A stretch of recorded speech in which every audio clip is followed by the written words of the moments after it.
Holidays. They can be full of joy, laughter, and family cheer. But if you're not careful, they can also be full of burning Christmas trees, bum-breaking ice slippage, and a myriad of other costly mishaps. So, to keep your holiday from turning into a scene from a Chevy Chase movie, I'm here to show you the potential perils of living in a winter wonderland and how you might avoid them. So grab a cup of eggnog and put on your ugliest Christmas sweater. I'm Chris Loxamana with Erie Insurance, and this is a very merry Mishap special. That is some good nog.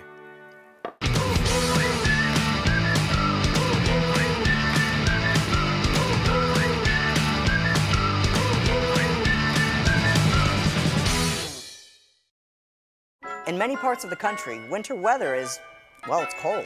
But much of the time, it's worse than cold, it's icy. And if my time living with the penguins in Antarctica has taught me anything... Cut. What's up?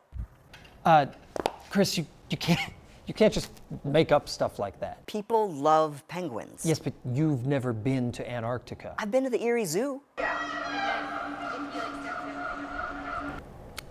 Yeah, could you just stick to the teleprompter? You know what? I got it. Okay, great. Roll camera. Meeting. Action. But much of the time, it's worse than just cold, it's icy. And if my time as a professional ice dancer has taught me anything, Cut. You don't know that I wasn't an ice dancer. And if my time as Joe Pesci's stunt double in the hit 1990s film Home Alone has taught me anything, Okay, it's that... cut. How we doing, man? I'm doing good. I feel good. I feel great. I'm feeling the flow. Yeah, it's great. People are gonna love it. That Joe Pesci thing? Funny, right? Hilarious. Except for the fact that it's completely untrue. The thing is, we're just gonna need you to do one straight from the teleprompter just for safety. I totally get that. I just think that penguins are the way to go. Just one for me? Chris? Christopher? Fine. Thank you. All right. Roll camera. Action. In many parts of the country, winter weather is worse than just cold. It's icy, and that means trouble.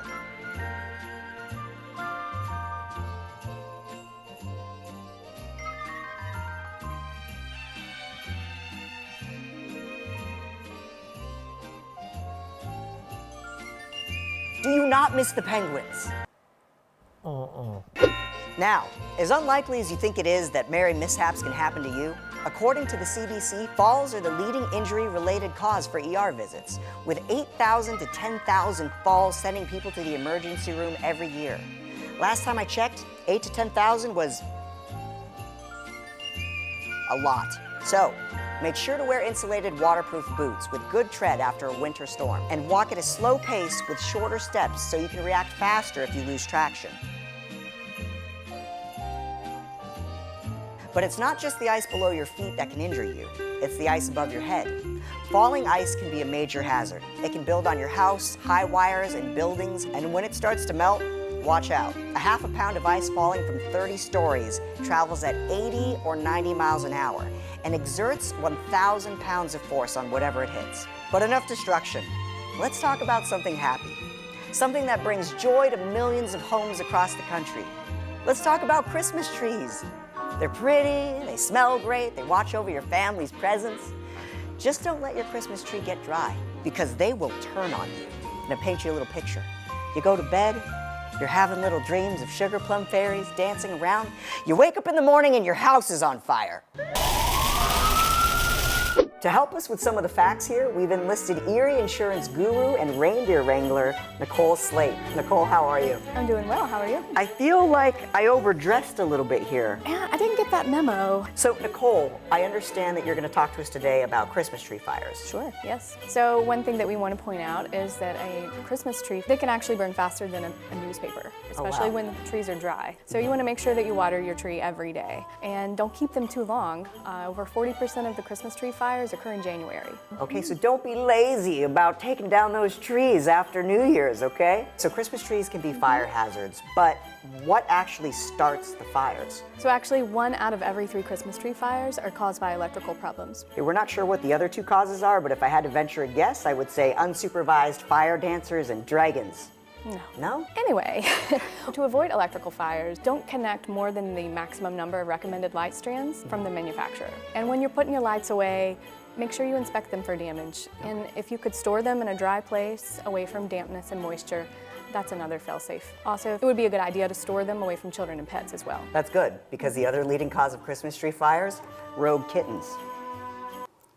I'm being told we cannot verify that statement. Another cause of Christmas tree fires are heat from fireplaces, other sources of heat such as radiators, space heaters, candles, heat vents, so make sure you keep your trees at least 3 feet away from any of these sources. And if you celebrate Hanukkah, you're not out of the woods. December is the peak time of year for home candle fires. So Nicole, how do you know all this stuff? I've worked as a claims adjuster for many years. I've seen way too many house fires. And I think the one thing that surprised most people is how quickly it happened and how unexpected it was. The key is being prepared. Have fire drills with your family. Make sure those batteries are working in your smoke detectors. It can save your family. Well, Nicole, thank you so much for the very useful info. Thank you for having me. I appreciate it. Well, I got you a little present here, just No in way! lieu. I'm gonna put this on just for you. I feel, I thought I couldn't look any better than I did before we started this interview, but I stand corrected.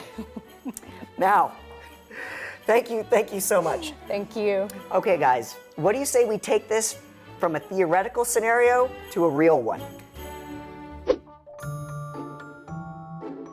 Welcome to my humble holiday abode.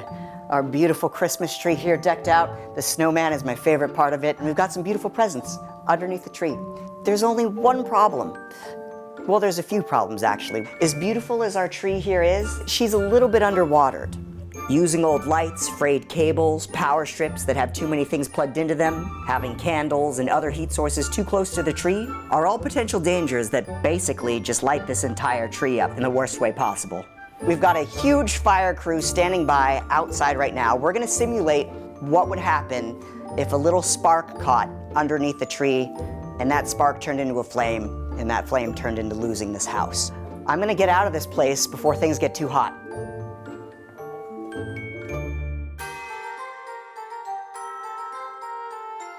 We just lit the Christmas tree up. We've got news crews here, City of Erie Fire and Rescue here. This is incredible, and we have our little monitor. We've got a live feed. All right, so are we ready to rock and roll? Ready. Let's do this.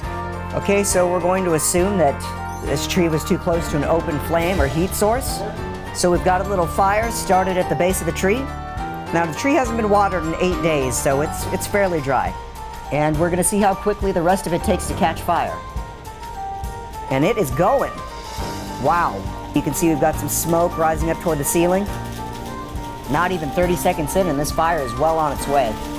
And that is really starting to go up. Oh, we just lost the lights on the tree. Wow. It looks very hot in that room right now.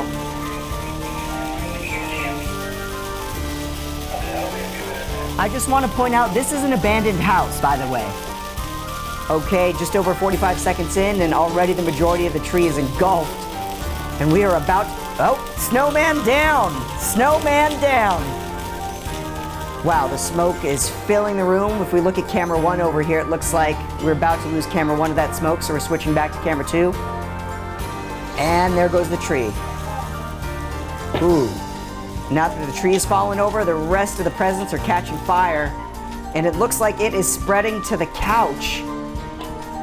Wow, that is moving fast. Okay, the left couch is whoa, and there goes the right couch just spontaneously combusted. I mean, you want your holidays to be bright, but not this bright. Okay, camera 1 just engulfed in smoke and we just lost signal. And you can see that fire is just tearing through the living room. Camera 2 doing a little bit better because it's so low to the ground. And as we all know, heat rises.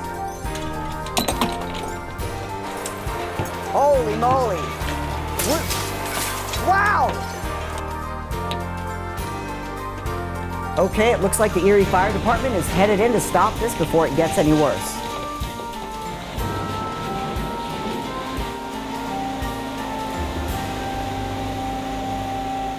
Smells like a combination of burning wood and broken dreams. Let's take a look inside the house. Ooh, buddy.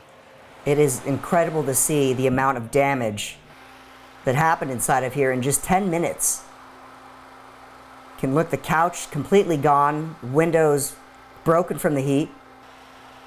Here's what's left of the tree. Flames didn't even touch the door, but just from the residual heat, you can see the bubbling. And I'm pretty sure this was the smoke detector. Looks like a burnt s'more. Well, that was impressive and a little bit scary. So make sure to keep those trees nice and watered. Also make sure you're properly and safely setting up your Christmas lights. You don't want an accident like this to happen. Believe me, if my time as a forest ranger has taught me anything... Cut. Oh, come on! Special thanks to the Bayfront East Side Task Force for providing us a location for the Christmas tree fire, the City of Erie Fire Department for keeping us all safe, and the Erie Zoo for allowing us time with their adorable penguins. Happy holidays from all of us at Erie Insurance. Please stay safe.